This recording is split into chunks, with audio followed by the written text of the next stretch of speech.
La pluie, la pluie. Lego, Lego, Lego, go. Gobelet,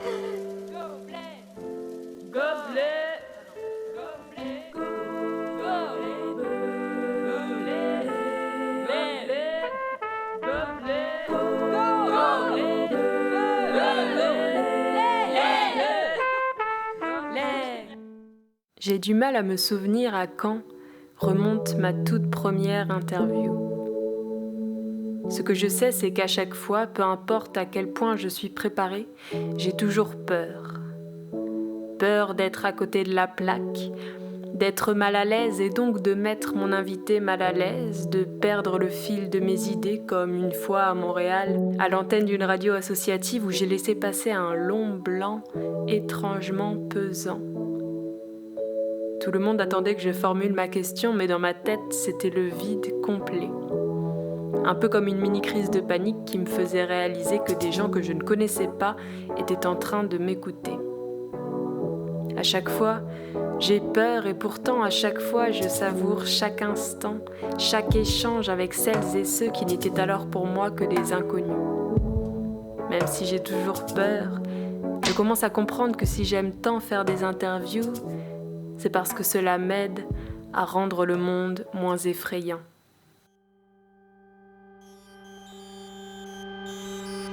Je voudrais une valise remplie de Mr Freeze. Je voudrais un grille-pain pour me chauffer les mains.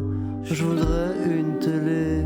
Aujourd'hui, je reçois le chanteur et multi-instrumentiste Oscar Les Vacances. Je voudrais une brosse à dents pour un jour me brosser les dents. Je voudrais des chaussures pour partir à l'aventure. Je voudrais une voiture remplie de confiture et de l'huile de friture et un ratatine ordure. Personnellement, j'ai découvert Oscar Les Vacances lors du tremplin de chansons francophones à tout bout de champ.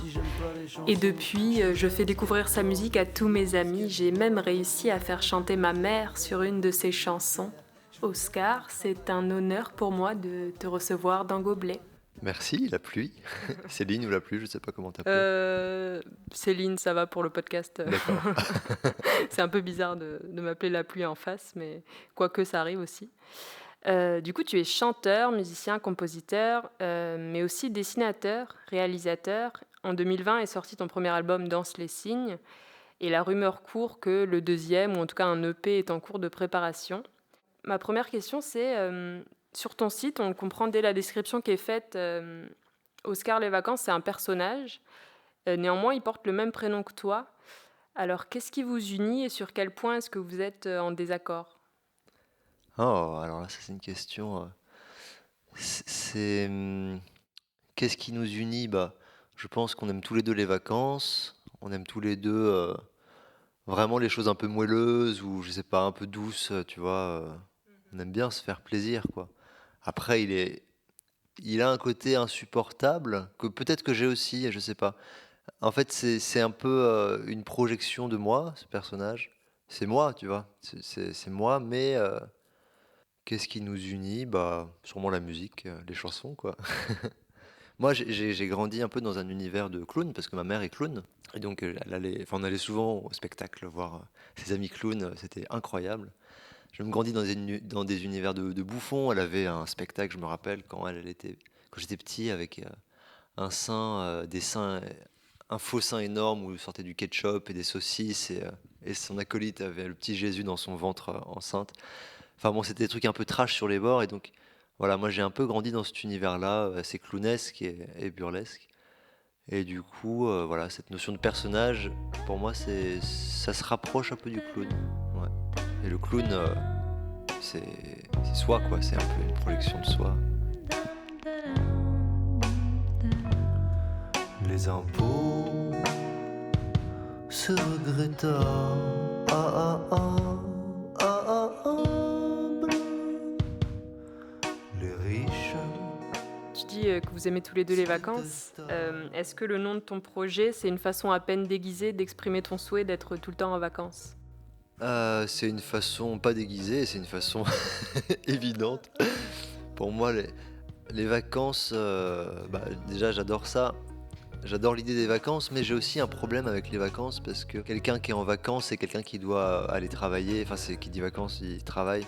Moi, c'est un truc que je trouve à la fois très heureux et très triste, les vacances, quoi, parce qu'on aimerait que ça dure toute la vie. Et les vacances, bah, on associe le mot vacances à 5 semaines. Je trouve ça un peu difficile. Et en même temps, si on était tout le temps en vacances, est-ce qu'on se sentirait en vacances? Bah oui, la preuve en est. Moi, je suis tout le temps en vacances. Non, non, je plaisante. Non, mais c'est sûr que non. Après, c'est plus des vacances, c'est autre chose. C'est la vie. Ouais. Tu me parles des vacances, mais quand même, Oscar les vacances est censé être un personnage flemmard, c'est ce qu'on peut lire sur ton site. Mais on dirait qu'Oscar, le vrai, a travaillé assez dur sur ce projet.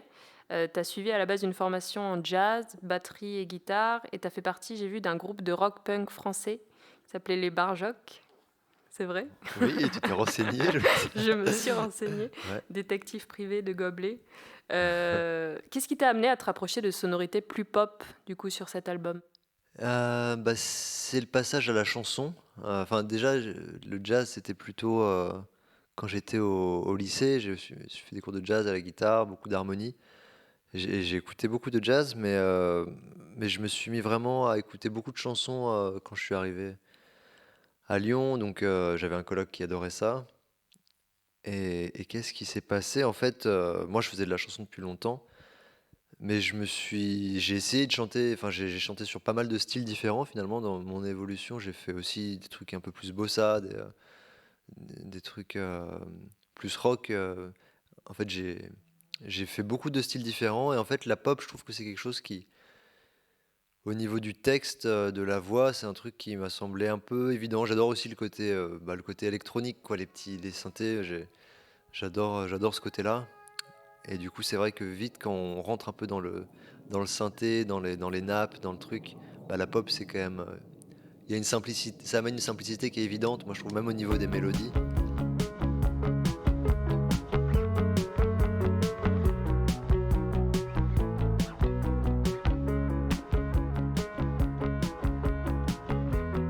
Le jazz, c'est beaucoup plus compliqué. Enfin, j'adore le jazz, mais C'est moins accessible. c'est moins accessible pour de la chanson. Et c'est vrai que tu as tout ce côté, on en parlera plus tard, mais déjà tu as tout l'univers un peu utopique et même des vaisseaux spatials, etc.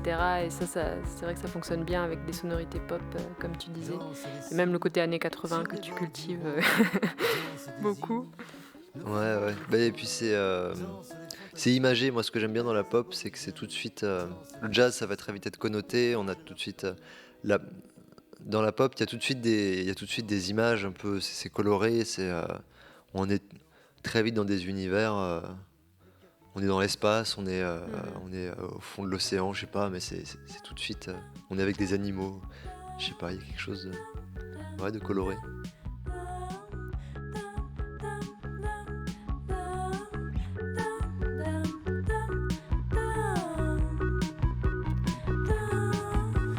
Danse la vie et la mort aussi. Tu as... Oula, je vais reprendre. Tu as réalisé 9 clips pour accompagner l'album Danse les signes qui comprend 12 chansons. C'est plutôt rare d'avoir un tel travail visuel pour un album de musique. Certaines vidéos nous présentent des lieux, des gens, on te voit incarner différentes facettes du personnage d'Oscar les vacances. Comment est-ce que tu définirais la place de la vidéo dans ton projet artistique, sachant que tu as aussi une formation en animation 2D? Alors la vidéo, c'est pas venu. Enfin si, c'est venu tout de suite en fait. Mes premiers clips, moi quand j'avais 12 ans, en fait mes premières chansons, c'était des vidéos. J'ai commencé à faire de la chanson en me filmant, c'est-à-dire que c'est pas un truc que j'enregistrais, c'est un truc que je filmais moi en train de chanter. Parce que après je mettais sur YouTube. Et du coup le support visuel, c'est un truc qui tout de suite était là. Et puis ensuite du coup je me filmais. Après je me suis dit bon bah en fait ça se trouve je suis pas obligé de me filmer, je peux enregistrer la chanson et filmer autre chose. Donc sans le vouloir, j'ai fait un peu des premiers clips, quoi. Quand j'ai fini ma formation donc à l'école Émile Cole à Lyon, j'ai fait un clip en dessin animé sur une chanson qui s'appelle Les machines à laver. Donc là, c'est encore un autre travail, mais en fait, ça m'a semblé évident. Je sais pas, pour moi, l'image, je sais pas, ça nourrit quelque chose de. C'est tout un champ d'expérimentation. Puis ça fait du bien, quoi, quand t'as passé du temps sur une musique, de mettre de l'image, je trouve que c'est magique. J'adore ça. Et puis moi, j'adore dessiner, donc tous les clips, je fais des storyboards avant, donc tout est dessiné avant de filmer. Enfin, j'aime bien en fait. C'est vraiment pour moi un geste qui est différent, mais qui va me faire respirer à un moment de la production de l'album, de me dire bon, je vais faire un clip, je vais m'amuser, ça va avoir rien à voir avec la. Parfois c'est en rapport, parfois pas du tout, mais bon, je m'amuse quoi. C'est un peu ça l'idée. On a beau faire table rase, se mettre à demi nu. La terre tourne et la lune tourne autour de la terre qui tourne. Et le vent grossit parmi les tournesols. Et le vent grossit, mais lui ne tourne pas. Ouais, ça se ressent, c'est vrai que tu as des clips, on se demande si tu avais déjà l'idée au moment de faire la chanson, mais je suis pas sûre. Par exemple, tourner en rond, c'est vrai que, c'est juste, du coup, ouais, voilà, on se demande, on cherche des liens, mais ça ajoute vraiment quelque chose à la chanson. J'aime bien que ça apporte quelque chose. Après, ce que j'ai remarqué en clip, c'est que si on s'éloigne trop, on peut vite perdre les gens. Moi, c'est un peu le travail que je fais pour les nouvelles chansons, c'est-à-dire d'être plus clair en fait avec moi-même déjà. Mais c'est sûr que quand on peut s'éloigner, on peut raconter complètement autre chose en fait avec l'image, et ça c'est chouette quand même. Dans Gobelet, il y a quelque chose que j'aime bien faire, c'est lire un petit texte qui résonne avec l'œuvre de mes invités. Et en réfléchissant aux questions que j'allais te poser, je me suis souvenue de quelque chose que j'avais écrit qui fait écho à ta chanson Un animal des animaux qu'on écoute juste après.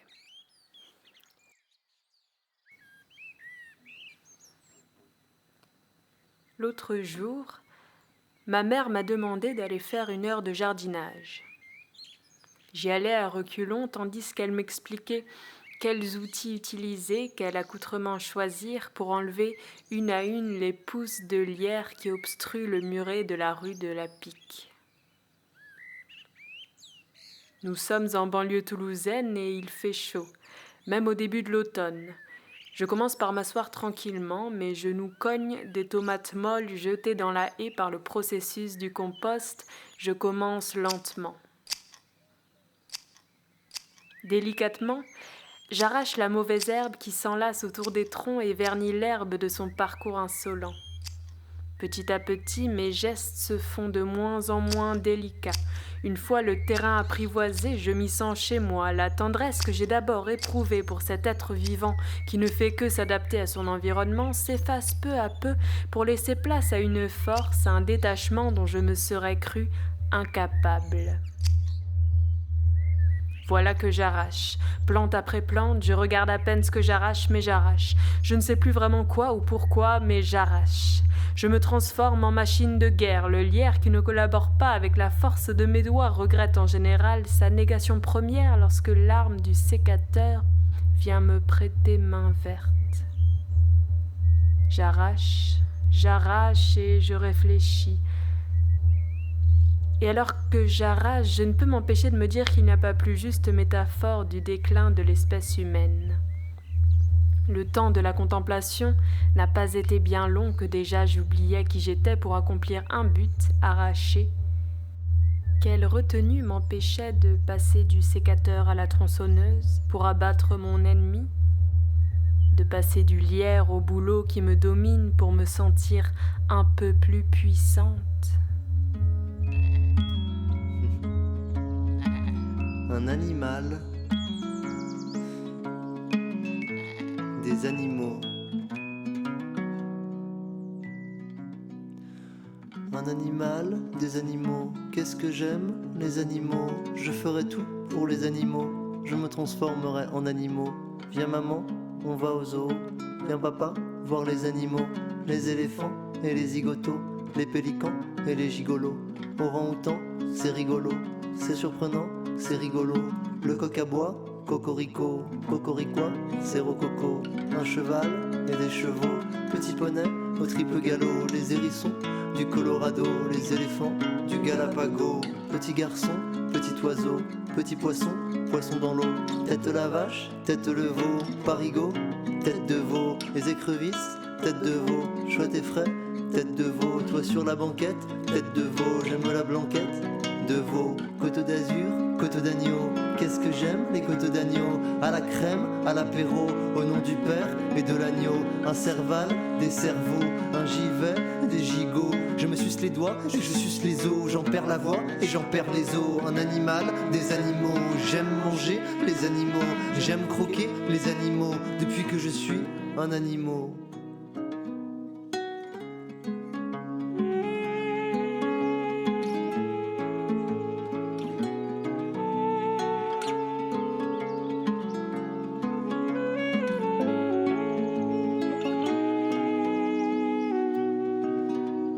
Viens maman, on va au zoo. Viens papa, manger des animaux. Manger du lion, de l'éléphanto, du cheval au triple galop. Crocodile dans un gâteau, sur le Nil dans un gâteau. Tricéraptor dans un gâteau. Alligator, alligato, le dauphin bleu des Galapagos. La baleine bleue de Bornéo, le requin blanc de Marocco. Le King Kong de Chicago. Du marron froid, du marron chaud, du chien froid et du chien chaud. Je mange les chats, et je mange les veaux, je mange les thons et je mange ta go. Dans Buffalo Grill, y a Buffalo. Dans mon four à grill, y a Buffalo. Dans la tête de mon père, y a Buffalo. Et dans le ventre de ma mère, y a Buffalo.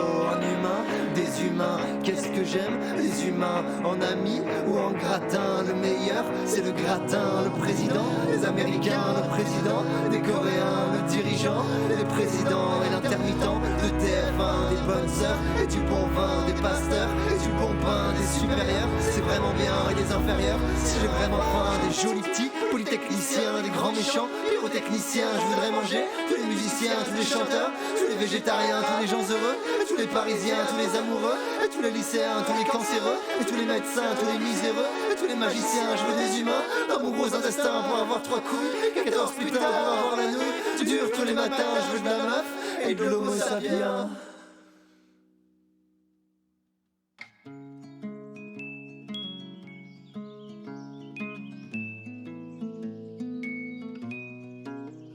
Vous êtes à l'écoute de Couplet.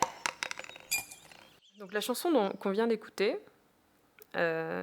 raconte un peu, moi je l'ai compris comme ça, le rapport ambigu de l'être humain vis-à-vis de l'espèce animale.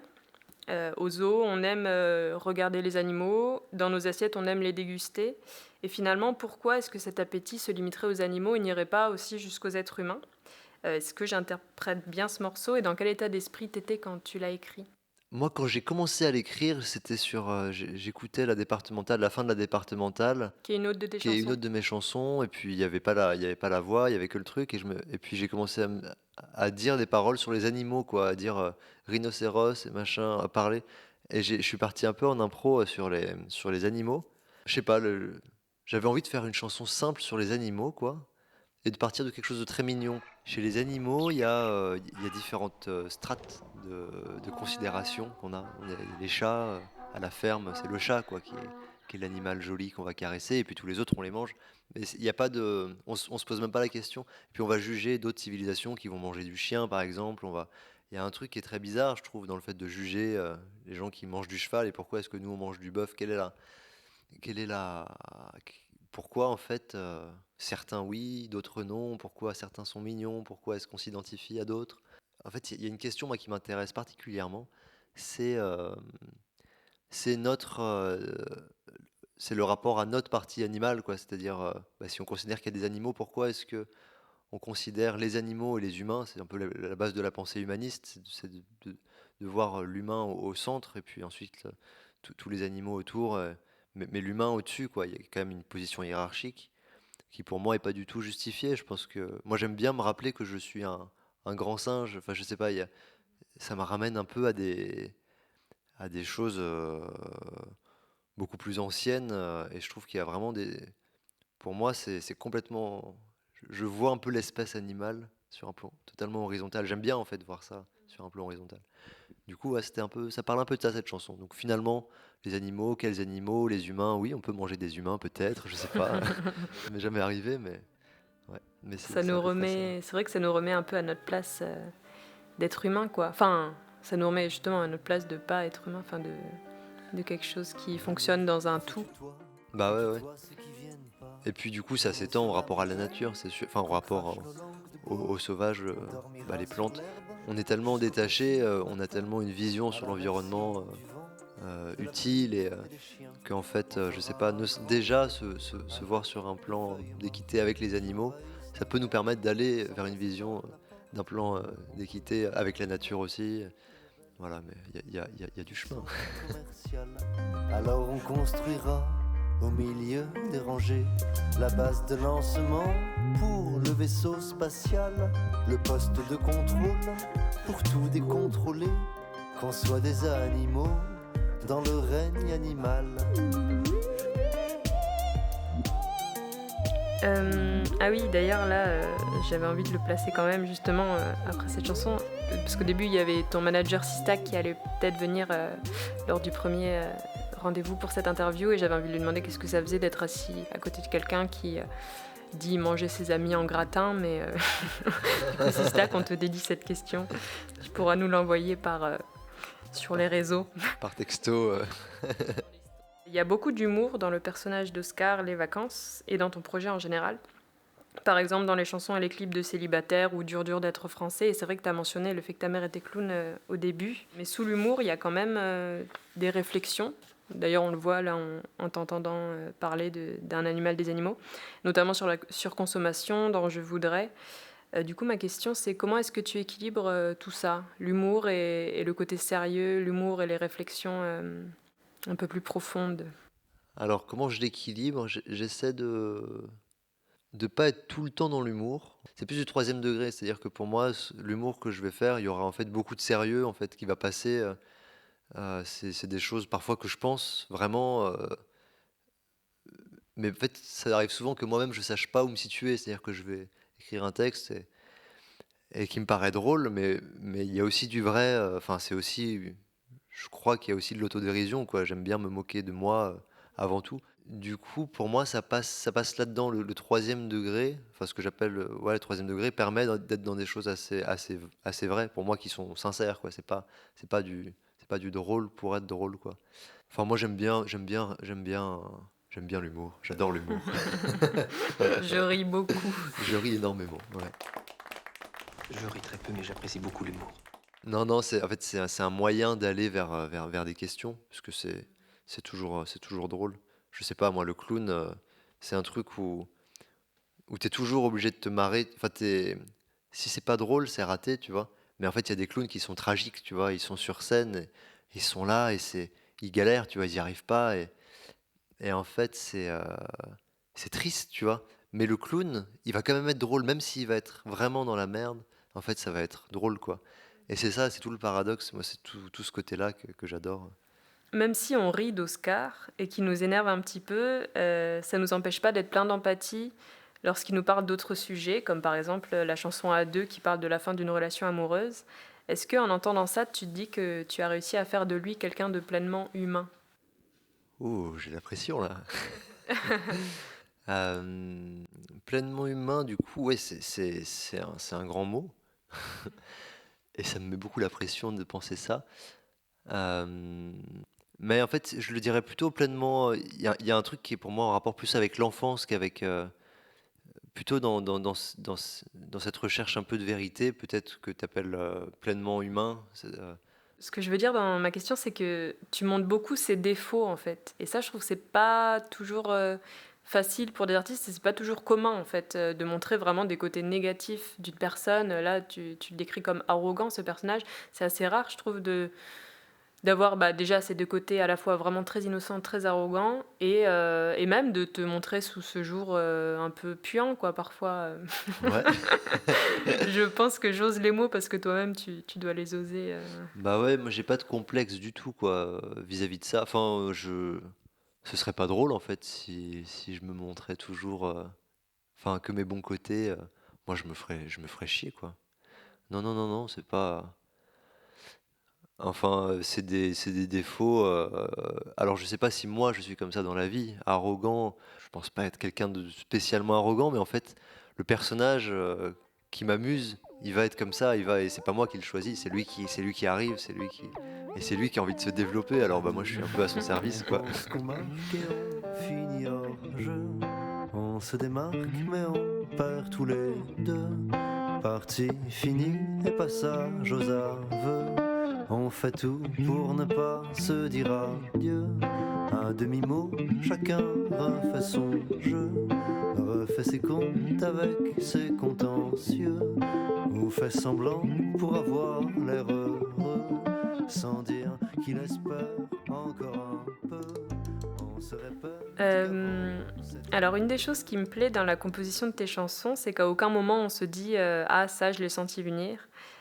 Par exemple dans A2, lorsqu'on l'écoute pour la première fois on s'en rend pas forcément compte, mais tu as construit plusieurs mélodies qui s'enchaînent et qui se complètent. À quel moment est-ce que tu sens que tu as assez travaillé sur un morceau ?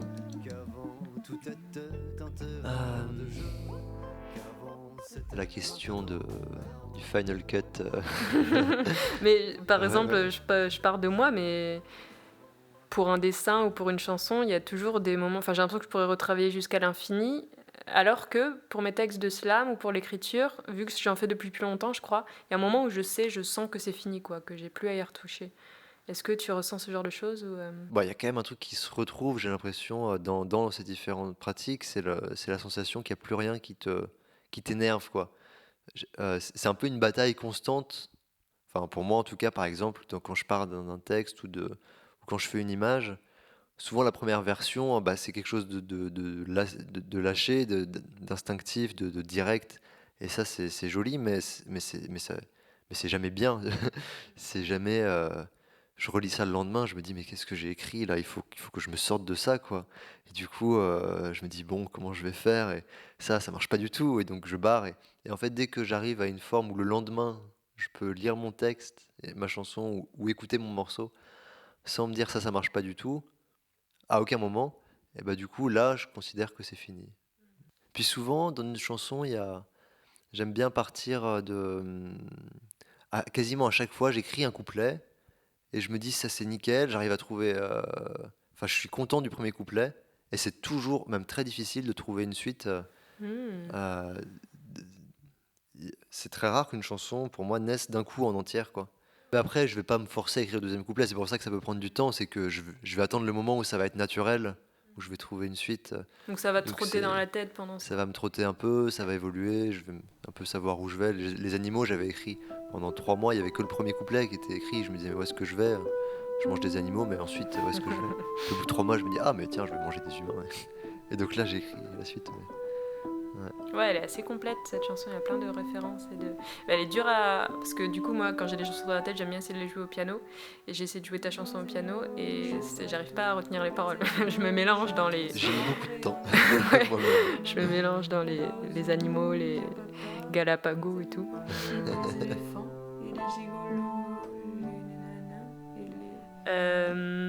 Alors, ton album est sorti il y a un peu plus de 7 mois.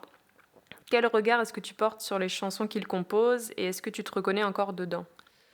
Je me reconnais encore dedans, mais pour moi, c'est vraiment un chant expérimental, quoi. C'est un album que j'ai fait dans ma chambre, chez ma grand-mère, quoi. Et puis, je répétais les chansons dans la forêt. Enfin, il y a un truc. C'est très personnel, donc oui, c'est sûr que je me reconnais encore dedans. Après, il est assez diffus, il part dans plein de directions très différentes. Mon personnage, il s'est encore cherché dans cet album, c'est-à-dire qu'il entre célibataire et Pomme de Pierre, par exemple, on ne me voit pas forcément à l'écran, mais la départementale, disons que il se cherche parce le degré, c'est comme une vague, quoi. Alors que j'ai l'impression que c'est un personnage enfin voilà, moi que je travaille en fait en ce moment depuis quelques mois, depuis que l'album est sorti, j'ai pu prendre un peu de recul, pour qu'il soit beaucoup plus cohérent, beaucoup plus évident, c'est-à-dire que je puisse donner les clés aux gens de le connaître, quoi. Et ça se joue aussi musicalement. Moi j'adore les synthés, j'adore les années 80. Du coup je suis plus dans une esthétique un peu pop, chanson années 80, un peu ringarde, quoi. Moi j'adore en fait. J'adore le ringard, je crois. Regarde-moi, je suis célibataire. On me dit souvent t'es mignon, mais quand même retourne chez ta mère. On me dit qu'est-ce que tu vas faire? Moi je dis allez me faire. Moi je dis je suis bien tout seul parce que je suis dans mon univers. Et je chante un peu plus aussi dans les nouvelles chansons. Il y a beaucoup de parler dans le premier album. J'aime bien aussi le parler, mais je crois que j'aime bien chanter aussi. Des mélodies qui vont vous coller à la tête. Collé au Vous corps. restez dans le crâne. Ah ouais. Ouais. On a hâte de voir ça. Les thèmes de l'espace et de l'utopie sont très présents, comme je disais un peu avant, dans ton album. Tu as d'ailleurs glissé des bruits qui font un peu penser à des moteurs de vaisseau spatial. Et cet univers semble présenter une échappatoire face à un monde qui ne laisse pas assez de place à l'imagination et aux rêves. Et donc, tu en as déjà parlé un petit peu, mais quelles sont tes envies pour la suite du projet ? J'ai envie de développer la scène, ça c'est sûr, parce que j'adore faire des concerts. Ça m'amuse beaucoup. Et du coup, j'ai l'impression qu'il y a plein de choses que je peux aussi trouver sur scène. C'est-à-dire que là, pour l'instant, l'album, j'ai tout trouvé en studio. Et en fait, je pense qu'il peut y avoir des choses qui peuvent venir de la scène du travail, donc sur un plateau, tu vois, avec du vrai son, des grosses basses et C'est vrai que pour ceux qui t'ont vu sur scène, c'est pas du tout pareil, parce que, en tout cas, quand on a vu certains de tes clips, on se demande si t'es vraiment un peu comme ça dans la vraie vie, en fait, en t'ayant vu dans tes personnages. Du coup, c'est assez marrant de te voir sur scène et de te voir en tant qu'un vrai être humain. oui, c'est un peu bizarre quoi, de découvrir quelqu'un en vidéo et qui est cette personne insupportable.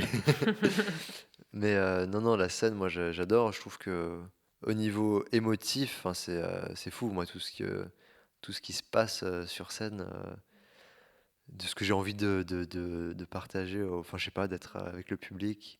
Enfin, moi, j'ai l'impression qu'il y a un champ là qui s'ouvre.